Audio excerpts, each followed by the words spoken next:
Welcome to the SMY podcast. I'm your host, Daniel Bader. When I was in high school biology, we did some neat labs. One memory I have is being able to dissect various animals, starting with the largest earthworm I'd ever seen, then to a grasshopper, again, the largest I'd ever seen, and finally, at the end of the unit, a more or less normal-sized frog. While that was really interesting, it was pretty boilerplate for high school, right? What turned me off from these experiments, and later from labs in chemistry and physics, is a very real sense that nothing new was being discovered.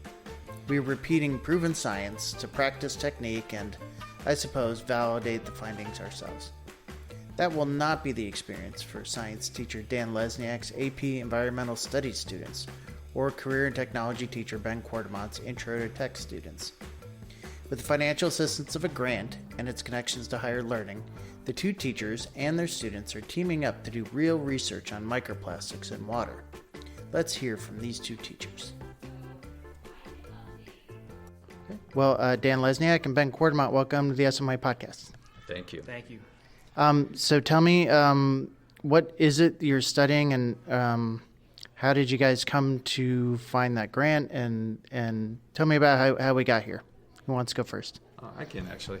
So we actually found out about this through Corey Moran, who also teaches here at the high school. She had been involved in the grant through UWM for several years, and I believe there was a lag time between the last opportunity and what she had done the year before.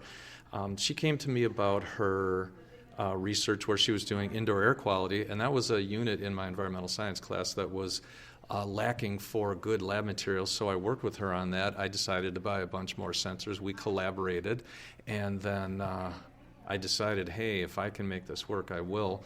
I have kids at home, so when they have the summertime, they said, I asked, well, can I be from home 3 days a week and come in twice when my wife's at home? They said, sure. So then I got involved. She also got Ben involved. She got Allison Landwehr involved. And so Corey and Allison did lead this year in water, which is another really cool venture, very important, even in the wake of the Flint and situation and whatnot. But yeah, with us, we came across a number of topics, and then finally we said, let's do microplastics, and the professors were supportive. It looked initially like we weren't going to be able to do a darn thing, and they said, no, let's work through these barriers, and I'm glad they encouraged us. Tell me, what's the actual name of the grant, and what's who's it through, and what's it for? Well, it's called RET, Research Experience for Teachers, and it was the National Science Foundation that came up with the money for it. And so anyways, they had been doing them for a number of years, and I always thought it was prohibitive because of my kids, but this year I was able to work it in. And the professors, it's Ilya Avdiev and Craig Berg at UWM, and they were so accommodating, wonderful, and they really made this happen for us and the others doing their own research. So, Mr. Quartermont, how did you get involved in this? You are our technology teacher. Tell me about your angle on this. So I wanted to introduce microplastics in the Intro to Technology Education piece. I like to work sort of intermittently with a lot of the different curriculum. I have a math and science background, so I figured it was a good way to introduce some different engineering aspects to my Intro to Technology and Engineering students. We have a design unit where students are given constraints and have to work around new problems, and microplastics I thought were going to be a large-scale issue in the next 10, 15 years, or even right now. So having them design a future city around microplastics and knowing how we pollute our environment and how we can recycle and take care of ourselves, I thought was a good incorporation in addition to what Mr. Lesniak is doing. So I guess I have an understanding what microplastics are, but can you tell me what they are, what you're testing for in water? For sure. So microplastics occur in water, specifically when the sun essentially degrades the plastic around them. So previously in a lot of like face moisturizers, there were little plastic pellets, and they would end up all throughout the ocean. They would be commonly seen in fish. You would literally cut open the fish and you would see the little microbeads, which were banned several years ago now. So these plastics, we don't know how they react because there's just so much going on. The ocean is essentially a soup of a lot of chemicals. So there's lots of different reactions that are happening there, and we don't necessarily know all of the effects of what these plastics are doing long term. So seeing how pervasive they are throughout our environment is very, very important for us. So are you testing tap water, or are you going over to the lake or Oak Creek? Where is the water coming from that you're testing?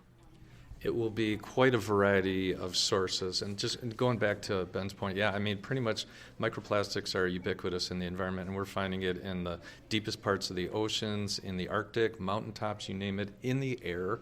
We're actually breathing in the particles. And so with having them everywhere, we are going to focus on water, even though it goes far beyond that. And we're going to do a variety of sources. We're going to use our local stream, Oak Creek. We're going to use our water from the school. We're going to allow kids to bring water samples from home to test. And we also, through the grant, were able to get a variety of common filter pitchers, some of the more common names, as well as some of the not so well-known ones that are kind of the high-end, which do really high-level filtration. And we're going to test those as well, just to see what kind of maybe immediate solutions we have for those who are concerned about this. Sure. The grant title is teachers, right? But you're including your students in this. How are they going to work? How are they going to work on this? Yeah, I can go on that first because I know Ben's window of time will be in the fall again. He Correct. missed it because we didn't have the equipment come in on time. But yeah, I'm going to first start with the AP environmental students, and after their exam, a group of them, if they choose to, I know some are excited about it, but they are going to start by looking at the research that we looked at. They're going to look at the equipment we have, and they're going to have to work on protocols just like the professors that we've spoken to have done, and we're just going to let them really explore. It's going to be very much inquiry-based. There's obviously a lot of things in place, but they're really going to have to figure out how best to tackle this problem, and it's going to be pretty exciting to work with them. How about in your classes, Ben? What's the equipment, and how are you going to use it? So we're going to be using the microscope to look at the predominance of plastic in all sorts of different water sources. And based off that information, I wanted my kids to design around that ways we can reduce our plastic usage and ultimately design the sort of future city around, hey, how can we optimize our plastic usage and how can we reduce the total amount that we're actually affecting the environment overall in the long term. So it's a little more fluid and a little less hard science because I am dealing with freshmen. There's a difference between a freshman and an AP environmental student, which is fine. But to get them sort of exposed to that area and sort of the overlaps between science and engineering. Sure. And how about you? What's the end result for you? Is it just reporting back the data, or is it coming up with solutions? I think it's going to be a combination. The AP students in environmental are initially doing it. We're going to make sure that all the regular environmental science students do it as well. And we're going to be reporting out results regularly as much as we can to the community, South Milwaukee, and even beyond as much as we are able. And also to encourage possibly other educators and other groups to do the same type of research on our local ecosystems and our local water systems, just to figure out how we can best avoid this. Because as Ben mentioned, there's a lot of microplastic pieces that are out there, and the reality is so many of them are slightly modified molecules based on what the specific purpose of the plastic is. And so there are so many different things out there. There is some research that has been done about long-term chronic or organ effects on birds and some other species, and this, I believe, is just the tip of the iceberg in terms of research. So what's the advantage to you as an educator to participate in research like this? Well, there's probably a couple of things. One, it keeps me fresh. I mean, I think that, that's evidenced by my having created an AP environmental science class in my 30th year of teaching. Being fresh is helpful to me, gives energy for me to share with the students. And then as far as the actual research itself, I mean, we're always wanting the kids to be exposed to the real world, making that world actually like us be part of the world and bringing the world to us. And then sure enough, there it is, where we've got microplastics, which, as I said, are ubiquitous, so we might as well engage in something that's meaningful. And if the kids feel like they're in at the I don't know if it's cutting edge is the right word, but at the start of something big in terms of knowing what the significance of all these microplastics are, that's definitely more engaging for them. They really feel like they're a part of something that's meaningful and not just rote work because it's, hey, I have to do this to learn the next thing. It's really engaging and really important. In your experience, what's the awareness of students of issues like microplastics in water? Well, it really varies by issue, I've discovered. There are some things that they know less about than I as an educator believe that they should, but there are some things that there's a good amount of knowledge about, and microplastics is there, but with social media, granted I choose not to participate personally in social media because I just am busy enough, but in terms of social media, I guess I get enough news feeds that kind of indicate what kinds of things are out there.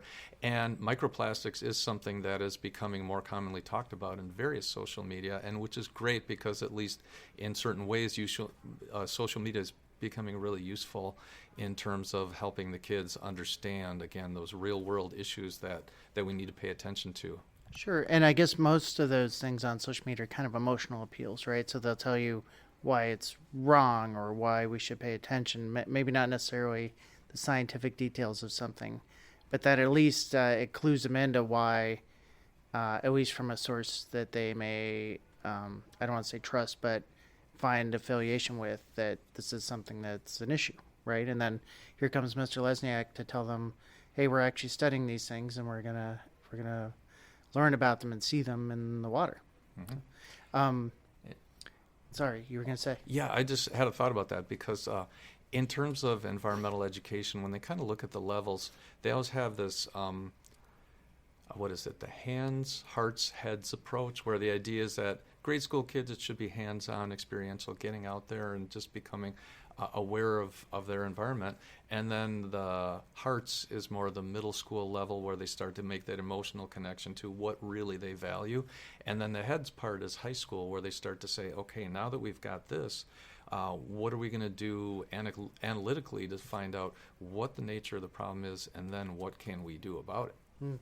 So I know you're just starting to talk to your students about participating in this, but what have some of their questions been? Well, we've actually had only brief discussions because, of course, I've really been putting so much time in with the AP students.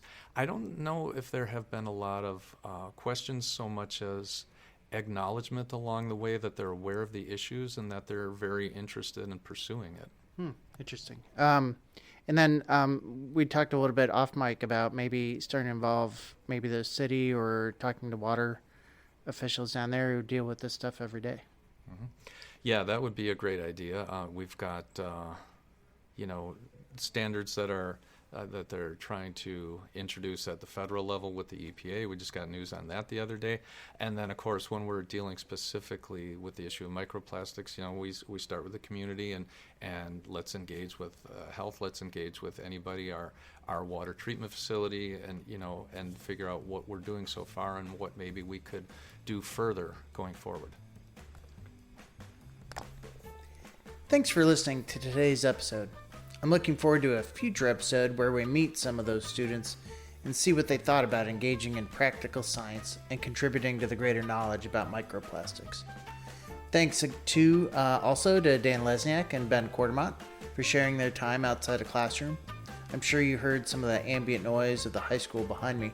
It's great to get on location for some of our recordings, but those sounds do creep in. This is our 20th episode of the season. We have at least 2 more before the school year is out. With that milestone, I want to say thank you to our regular listeners, and we will see you next time.